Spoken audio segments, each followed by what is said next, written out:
الحمد لله وكفى وسلام على عباده الذين اصطفى أما بعد فأعوذ بالله من الشيطان الرجيم بسم الله الرحمن الرحيم إنما يعمر مساجد الله من آمن بالله واليوم الآخر وأقام الصلاة وآتى الزكاة ولم يخش إلا الله فعسى أولئك أن يكونوا من المهتدين صدق الله العظيم۔ میرے محترم دوستوں، میرے بھائیوں، ہم ایک عظیم مقصد کے لیے یہاں جمع ہوئے ہیں۔ آج یہاں جمع ہونے کا مقصد اللہ کے گھر کی بنیاد رکھنا اور جنت کے باغیچے کی بنیاد رکھنا۔ یہ وہ عظیم عمل ہے جو اس دھرتی کی تخلیق پر سب سے پہلے اللہ جل جلالہ نے فرشتوں کے ذریعے سے کروایا اور انبیاء علیہ السلام سے یہ عمل دہروایا۔ ان اول بیت وضع للناس للذی ببکۃ مبارکہ وہدی للعالمین۔ کائنات کی تخلیق ہوئی، زمین کو جب بنایا گیا، سب سے پہلے زمین پر جو گھر تعمیر ہوا اور فرشتوں کے ذریعے سے ہوا وہ اللہ کا گھر ہے۔ پھر حضرت آدم علیہ السلام نے اس کی تعمیر فرمائی، پھر حضرت جد الانبیاء حضرت ابراہیم علیہ السلام نے اس کی تعمیر فرمائی۔ وَإِذْ يَرْفَعُ إِبْرَاهِيمُ الْقَوَاعِدَ مِنَ الْبَيْتِ وَإِسْمَاعِيلُ رَبَّنَا تَقَبَّلْ مِنَّا إِنَّكَ أَنْتَ السَّمِيعُ الْعَلِيمُ۔ نبی کریم صلی اللہ علیہ وسلم تشریف لائے، ہجرت کر کے جب آپ مدینہ طیبہ میں تشریف لائے تو مدینہ تشریف آوری سے 2 ہفتے پہلے آپ نے قباء میں قیام فرمایا۔ وہاں مسجد قباء کی آپ نے بنیاد رکھی، جس کا اللہ تعالیٰ نے قرآن کریم میں تذکرہ فرمایا لَمَسْجِدٌ أُسِّسَ عَلَى التَّقْوَى مِنْ أَوَّلِ يَوْمٍ۔ اور پھر مدینہ طیبہ میں آپ تشریف لائے تو وہاں آپ نے سب سے پہلے مسجد کے لیے زمین خریدی اور اس کی بنیاد رکھی۔ عملی طور پر آپ اس کی تعمیر میں خود شریک رہے، اینٹیں بھی آپ لا رہے تھے اور مٹی بھی آپ لا رہے تھے، اور ساتھ ساتھ فرما رہے تھے هذا الحمال لا حمال خیبر هذا ابر عند ربنا واطہر، کہ یہ بار برداری تو ہے مگر دنیا کی عام بار برداری کے برابر نہیں ہے، بلکہ یہ بار برداری ہمیں یہ بوجھ اٹھانا ہمیں اللہ کے قریب کر رہا ہے۔ تو مسجد اللہ تعالیٰ نے اس کی تعمیر کا حکم دیا، اس لیے کہ ہدایت کا جو نظام چلتا ہے اور ہدایت اترتی ہے سب سے پہلے مسجد الحرام پر، وہاں سے پھر مسجد نبوی کی طرف، پھر وہاں سے سارے عالم میں وہ ہدایت پھیلتی ہے۔ مسجدیں انسانی معاشرے کے لیے روح ہے، اگر روح ختم ہو جائے تو شہر ویران ہو جائے۔ آج ہمارے دلوں میں ہماری زبانوں پر اگر اللہ اللہ ہے، ہمارے دلوں میں اللہ بسا ہوا ہے تو وہ انہی مسجدوں کی برکت سے ہے۔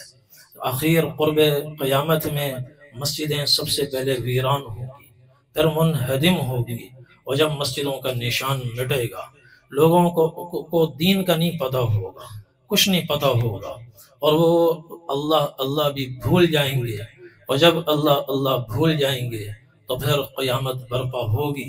آپ نے فرمایا لا تقوم الساعہ حتی یقال اللہ اللہ، جب تک زبانوں پر اللہ اللہ ہے اس وقت تک قیامت نہیں آ سکتی۔ یہ اللہ اللہ زبانوں پر قائم رہے گا جب تک دھرتی پر ایک بھی مسجد ہے۔ اس لیے مسجد کی تعمیر کے نبی کریم صلی اللہ علیہ وسلم نے فضائل ارشاد فرمائے اور اس کی ترغیب دی۔ مسجد کی 2 طرح کی تعمیریں ہوتی ہیں، ایک ظاہری تعمیر ہے جو اینٹوں سے ہوتی ہے، گارے سے ہوتی ہے، سیمنٹ سے ہوتی ہے، اور ایک حقیقی تعمیر ہے جو مسجدوں کو آباد کرنے سے ہوتی ہے، ایمانی ماحول بنانے سے ہوتی ہے۔ دونوں کے الگ الگ فضائل نبی کریم صلی اللہ علیہ وسلم نے ارشاد فرمائے۔ ظاہری تعمیر جو اینٹوں سے ہوتی ہے، سیمنٹ سے ہوتی ہے، اس کے لیے نبی کریم صلی اللہ علیہ وسلم نے ارشاد فرمایا من بنا للہ مسجدا بنى اللہ لہ بیتا فی الجنہ، جو اللہ کے لیے دھرتی پر گھر بنائے گا اللہ تعالیٰ جنت میں اس کے لیے محل بنائیں گے۔ دوسری روایت من بنا للہ مسجدا بنى اللہ لہ قصرا فی الجنہ، جو دنیا میں اللہ کا گھر بنائے گا جنت میں اللہ اس کے لیے محل بنائیں گے۔ پھر مسجد بڑی ہو، اس پر خطیر رقم صرف ہوتی ہے، عام متوسط درجے کا آدمی وہ مسجد نہیں بنا سکتا۔ حضور پاک صلی اللہ علیہ وسلم نے ان کے لیے بھی مسئلہ آسان فرمایا۔ آپ نے فرمایا من بنا للہ مسجدا صغیرا کان او کبیرا بنى اللہ لہ بیتا فی الجنہ، جو اللہ کا گھر بنائے، چھوٹا بنائے بڑا بنائے، بڑا گھر جس میں 50,000 نمازیوں کی گنجائش ہو، اور چھوٹا گھر جس میں 500 نمازیوں کی گنجائش ہو، چھوٹا بنائے یا بڑا بنائے اللہ تعالیٰ جنت میں اس کے لیے محل بنائیں گے۔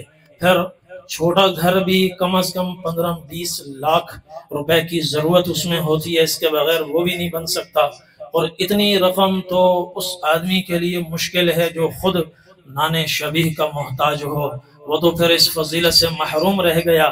اس کے لیے بھی حضور پاک صلی اللہ علیہ وسلم نے مسئلہ آسان فرمایا۔ آپ نے فرمایا من بنا للہ مسجدا کمفحص قطات او اصغر بنى اللہ لہ بیتا فی الجنہ من درۃ ویاقوت وزبرجت، جو آدمی مسجد کی تعمیر میں اتنا حصہ لے لے جتنا قطع پرندے کا آشیانہ ہوتا ہے، گھونسلہ ہوتا ہے۔ قطع چڑیا سے بڑا، فاختہ کے تقریباً برابر ایک پرندہ ہے، اس کے گھونسلے کے برابر جو مسجد میں حصہ لے۔ گھونسلہ کتنا ہوتا ہے؟ ایک اینٹ کے برابر یا ایک بلاک کے برابر حصہ لے لے تو اللہ تبارک و تعالی جنت میں اس کے لیے بھی محل بنائیں گے، سفید موتیوں کا، سرخ یاقوت کا، سبز زمرد کا۔ یہ تعمیر مسجد پر حضور پاک صلی اللہ علیہ وسلم نے فضائل ارشاد فرمائے۔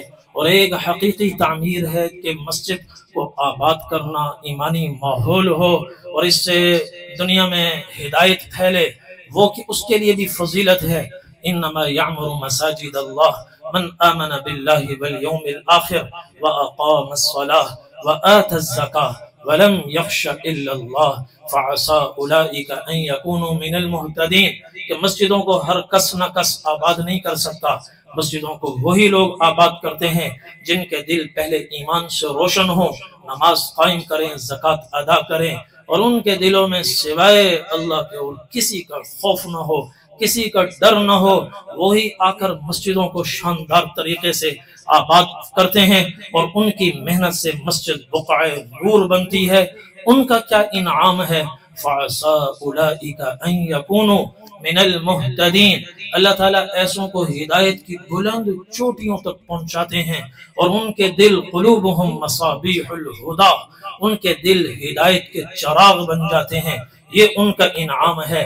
پھر اس تعمیر مسجد میں جو شخص رکاوٹ بنے اس کے لیے وعید بیان فرمائی، ظاہری تعمیر میں رکاوٹ یا حقیقی تعمیر میں رکاوٹ۔ فرمایا وَمَنْ أَظْلَمْ مِمَّنْ مَنَعَ مَسَاجِدَ اللَّهِ أَنْ يُذْكَرَ فِيهَا اسْمُهُ وَسَعَى فِي خَرَابِهَا۔ اس آیت میں دو کو سب سے بڑا ظالم کہا گیا، ایک وہ جو منع مساجد اللہ ان یذکر فیہا اسمہ، اور دوسرا وہ وسعى فی خرابها۔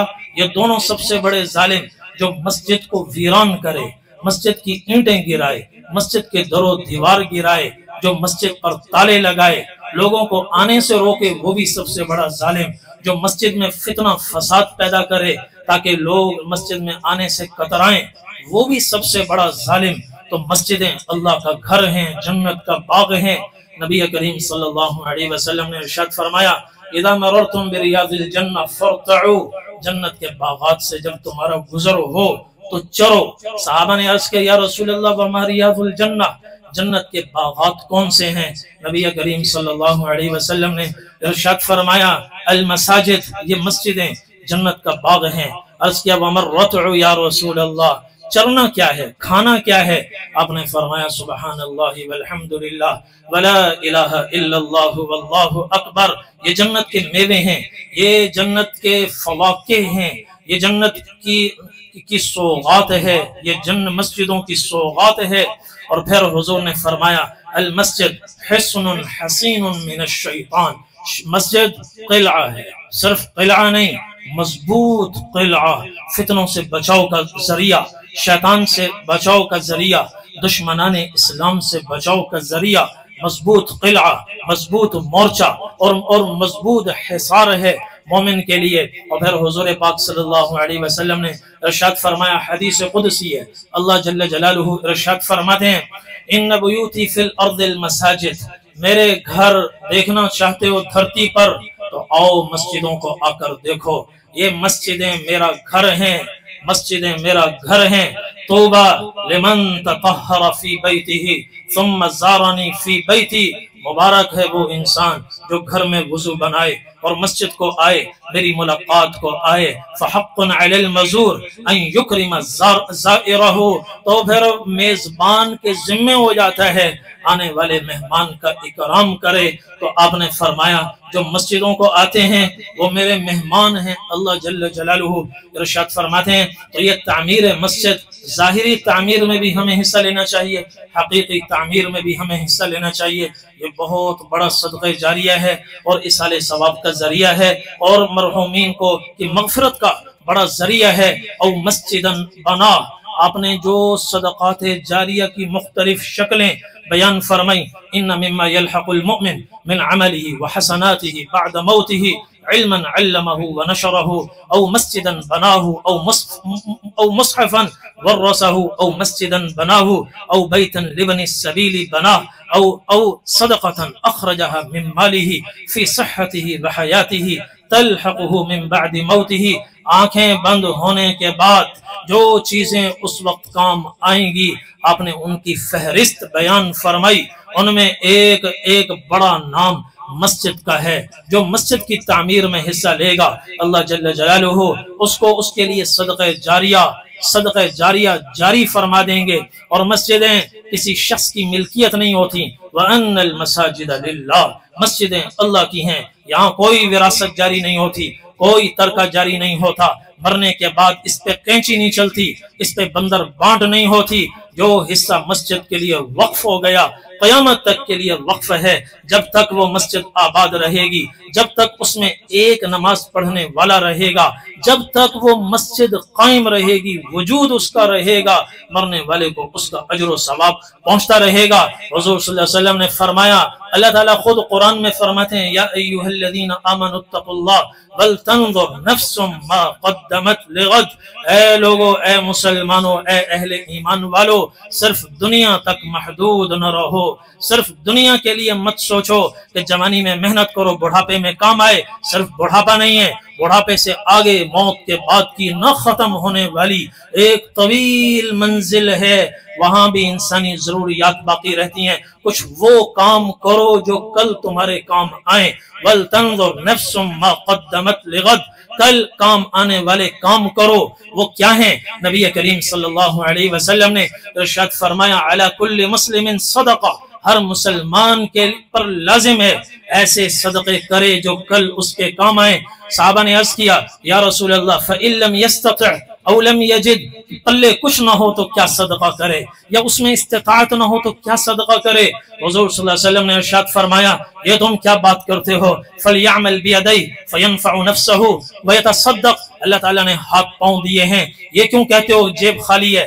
ہاتھ پاؤں اللہ نے دیے ہیں، جاؤ جا کر مزدوری کرو، محنت کرو، اللہ نے عقل دی ہے، عقل کو استعمال کرو اور حلال کماؤ، اس سے اپنے آپ کو بھی فائدہ پہنچاؤ اور اپنے موت کے بعد کے لیے بھی اپنی آخرت کو بناؤ۔ صحابہ نے عرض کیا یا رسول اللہ فَإِن لَمْ يَسْتَطِعْ أَوْ لَمْ يَجِدْ، اگر کوئی اپاہج ہو، اپاہج نہیں ہاتھ پاؤں ہیں لیکن مزدوری کے وسائل نہیں ہیں تو وہ کیا کرے؟ نبی کریم صلی اللہ علیہ وسلم نے فرمایا فَيُعِينَ ذَا الْحَاجَةِ الْمَلْهُوفِ کسی پریشان حال مصیبت زدہ خستہ معاشرے کے پسے ہوئے آدمی کے ساتھ جو ہو سکے تعاون کرو، اس کو کندھا دو، اس کی بیساکھی بنو، اس کا سہارا بنو، یہی صدقہ ہے۔ عرض کیا فَإِن لَمْ يَسْتَطِعْ أَوْ لَمْ يَفْعَلْ، یہ کام بھی نہ کر سکتا ہو تو کیا کرے؟ آپ نے فرمایا فَيَأْمُرُ بِالْخَيْرِ، کسی کو خیر کا مشورہ دے، اچھا مشورہ دے، صحیح راہ پر لگائے اور الٹی پٹیاں نہ پڑھائے، غلط راہوں پر نہ چلائے، سیدھے راستے پر چلائے، امر بالمعروف نہی عن المنکر کرے، یہی صدقہ ہے۔ عرض کہ یا رسول اللہ اس کے لیے تو سمجھ کی ضرورت ہے، علم کی ضرورت ہے۔ اگر کسی کے پاس علم نہ ہو، بیچارہ دیہاتی جاہل ہو اور عقل کا بھی پورا سورا ہو، وہ کیا کرے؟ آپ نے فرمایا فَلْيُمْسِكْ عَنِ الشَّرِّ فَإِنَّهُ لَهُ صَدَقَةٌ اخرجہ البخاری، صحیح بخاری کی حدیث ہے۔ اس کو چاہیے کسی کو تکلیف نہ پہنچائے، کسی کو ایذا نہ دے، ہاتھ سے تکلیف نہ پہنچائے، زبان سے تکلیف نہ پہنچائے۔ من سلم المسلمون من لسانہ ویدہ، سب سے بہترین مسلمان وہ ہے جس کے ہاتھ پاؤں سے دوسرے مسلمان محفوظ رہیں، یہ اس کے لیے صدقہ ہے۔ چپ رہے، اپنی زبان سے کسی کی دل آزاری نہ کرے، یہی اس کے لیے صدقہ ہے۔ کسی کو ہاتھ سے تکلیف نہ پہنچائے، کسی کا سامان خراب نہ کرے۔ بعض لوگ چلتے چلتے گاڑیوں پر نشان ڈال دیتے ہیں، اور یہ نہیں کرو، یہی صدقہ ہے، یہی صدقہ ہے۔ راستے سے پتھر ہٹاؤ، یہی صدقہ ہے۔ تو نبی کریم صلی اللہ علیہ وسلم نے موت کے بعد کام آنے والے کاموں کی اتنی طویل فہرست بیان کی، ہر آدمی اپنی حیثیت کے مطابق اس میں حصہ لے سکتا ہے۔ تو آج ہم یہاں جمع ہوئے ہیں، انشاءاللہ برادر مکرم جو شیخ الحدیث ملتان گلگشت ملتان کے قدیم مدرسہ جامعہ قاسم العلوم کے شیخ الحدیث اور جامعہ رحیمیہ فتح العلوم کے شیخ الحدیث برادر مکرم حضرت مولانا قاری محمد طاہر صاحب کی ابھی پرسوز دعا کے بعد اور ان کی نصیحتوں کے بعد انشاءاللہ سنگ بنیاد ہوگا۔ اللہ تعالیٰ اس مسجد کو سارے عالم کی ہدایت کا ذریعہ بنائے۔ اور ہمارے ایک دوست ہیں عادل عبد القیوم صاحب، 35 برس کی عمر میں دنیا سے رخصت ہو گئے، نوجوان اور ماشاءاللہ درد دل رکھنے والے اور محبت کرنے والے اور دین سے جڑنے والے۔ جوانی میں موت تعاقب میں ہے، نہ بچوں کو دیکھتی ہے، نہ جوانوں کو دیکھتی ہے، نہ بوڑھوں کو دیکھتی ہے، اور جب وقت آتا ہے موت کا پنجہ وار کرنے کو ہے۔ اللہ تبارک و تعالی اس مسجد کو ان کے لیے بھی صدقہ جاریہ بنائے، اور جو اس میں حصہ لے رہے ہیں، مشورہ دے رہے ہیں، ان کے لیے بھی، جو یہاں تعاون کر رہے ہیں ان کے لیے بھی، اور ہم سب کے لیے اللہ تبارک و تعالی اسے تا قیامت نہ ختم ہونے والا صدقہ جاریہ بنائے، ہمارے لیے ذخیرہ آخرت بنائے۔ اللہ تعالی ہم سب کو توفیق عمل نصیب فرمائے۔ وآخر دعوانا الحمدللہ رب العالمین۔